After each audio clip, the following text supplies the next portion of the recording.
The origin of Tribus goes back as far as 2015. I was making Drunk Max at the time, and I came up with an idea that I named the Mind's Eye. It was just this idea of this woman terrorized by her own fears that have like physically manifested, it would seem. She had a roommate that was with her. She was kind of saying like, you know, are you okay, man? You're kind of losing it. It had a very Twilight Zone vibe to it. I kind of shelved that idea. I said, this is something I'm going to make in the future. So at that time, Tribus was just one short, The Mind's Eye.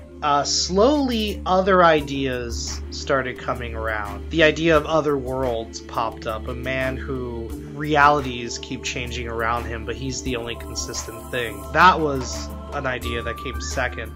And then I had an idea for a short that was called Voices. Voices was this person who was living a very regular life, but occasionally she would hear whispers. Would tell her, like she'd be jogging, for example, and you would hear, turn left.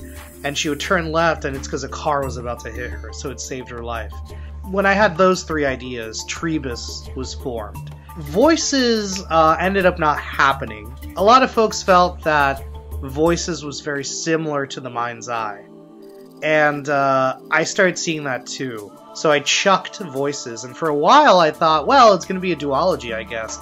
Until I came up with the idea of Needs, which was very much driven by my psychology background. And then finally, Tribus was formed. Once I decided this would be my next film, I decided to start with the first short that was going to be filmed, Needs. Pretty much each step of the process, I would keep adding a new anthology to start working on. So, I might be in pre-production on something, but still be writing something else. But for this stage, I was just writing Needs. When I first wrote the first draft of the script, the original idea for Needs was very different. It was that we don't really meet the scientists, seeing that this whole thing was an experimentation or like this weird thing. That was the twist at the end of the movie. Originally, we just followed Creature and the Robot Head for the whole thing, never intercutting with the scientists. So it's funny because the movie is still technically the same. It just ended up being shifted around at the end, and that was all done because of my friend Brian. Brian read the script, and it was interesting because he thought the script should do a complete 180. That instead of focusing on the creature and the alien, he felt it should really focus more on the scientists. I started thinking about it, and I said, God damn, he is right. Because it wasn't unique. It kind of felt like a poor man's version of the other shorts that would follow it. It became a pun. Like, Needs was, yes, Maslow's hierarchy of needs, but also the needs of these humans, these scientists. So I rewrote the script with that idea, and it just breathed entire new life. Simultaneously, two things happened at this point of this stage of Tribus.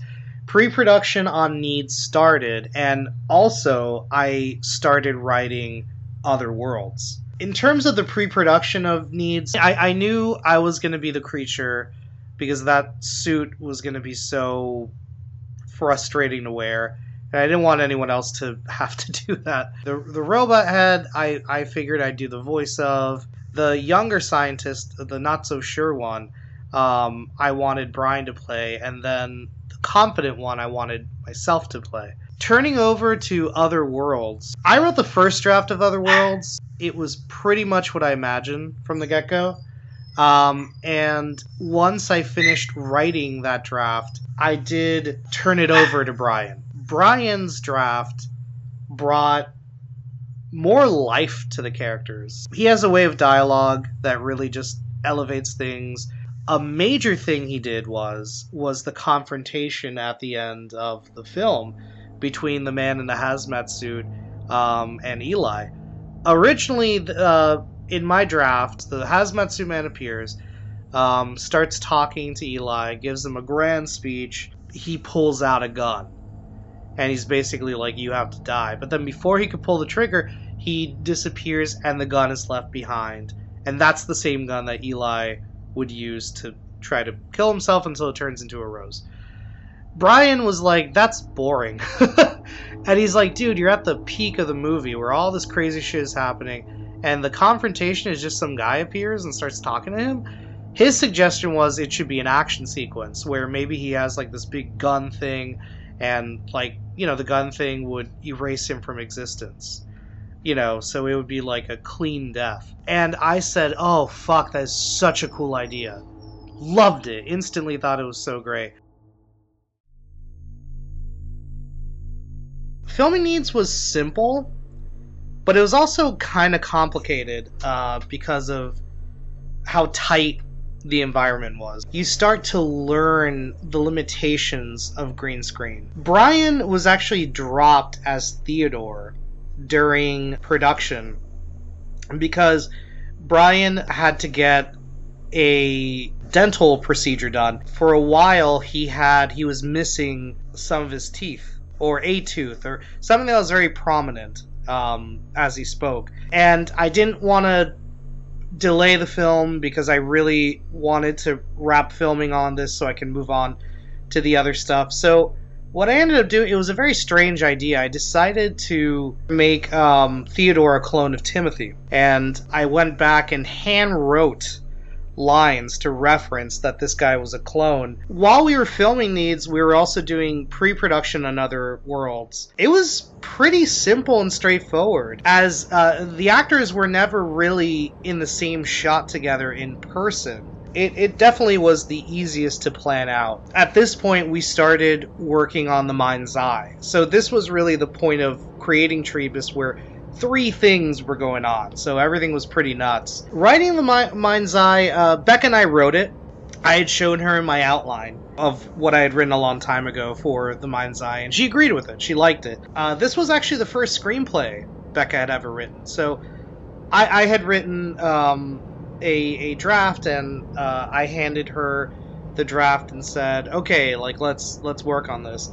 And from there, she started working on her draft. We kind of went back and forth and went through a few drafts before coming to a shooting script that we felt was satisfying and was, you know, well enough to go ahead and film, and we were happy with. So it was nice. It was actually really fun writing with her. I'd never written with my wife before with a script, and I would love to do it again.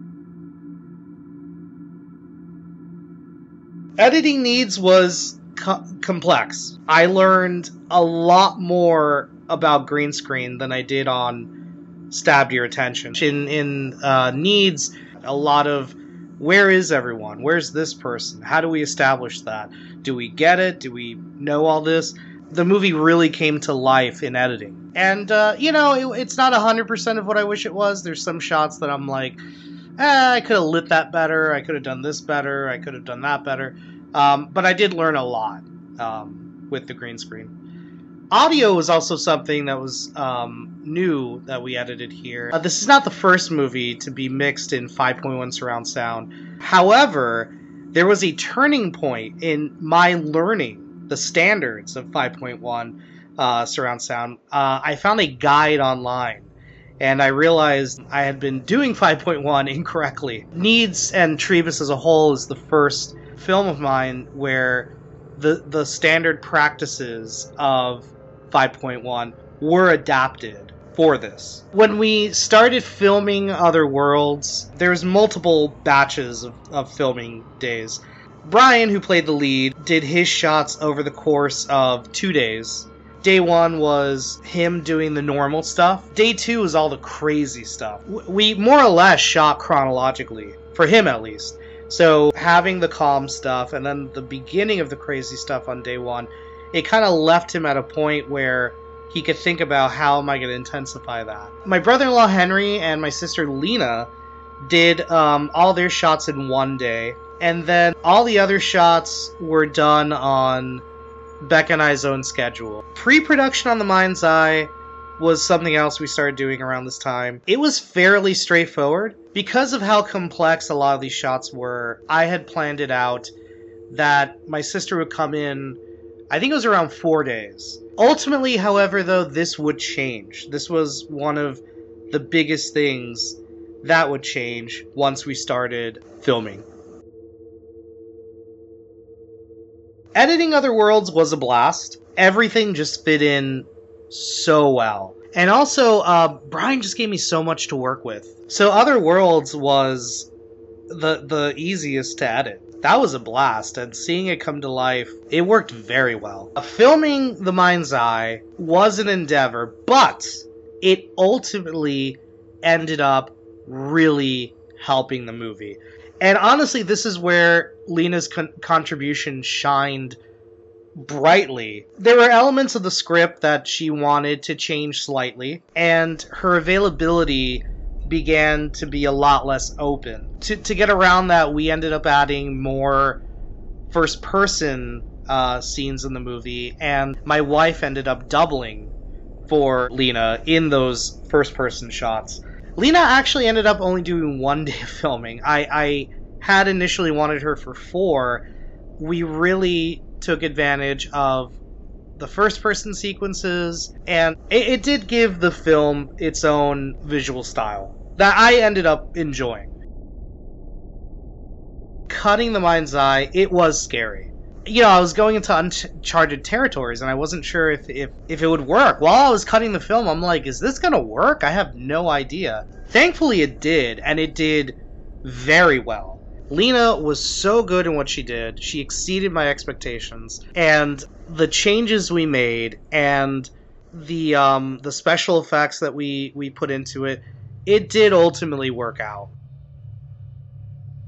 There's a lot of last-minute edits to Tribus as a whole, so a lot of the stuff that I learned from the later movies, I would go back and apply to the earlier films. So stuff I learned in Other Worlds, like some of the green screen effects or details, or some of the sound things that I didn't realize first I had, I would go back and cut that into needs.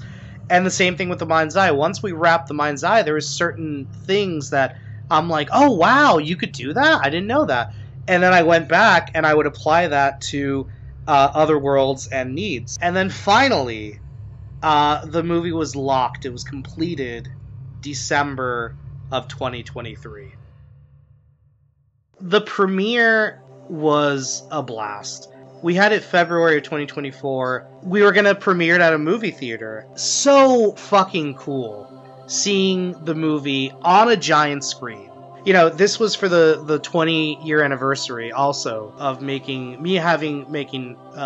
films since 2003. And it was so satisfying. It was definitely one of the best days of my life. I learned so much from Tribus on every aspect of filmmaking, planning, execution, filming, working with your actors, special effects, sound design, just all of that. I learned so much making this movie. It accomplished what I wanted to. I was so happy I made something a lot more serious. I do have plans to do more of that, and hopefully I can. Overall, so pleased with how Tribus came out, and I hope all of you watching enjoyed as well. Thank you guys for watching this, and take care.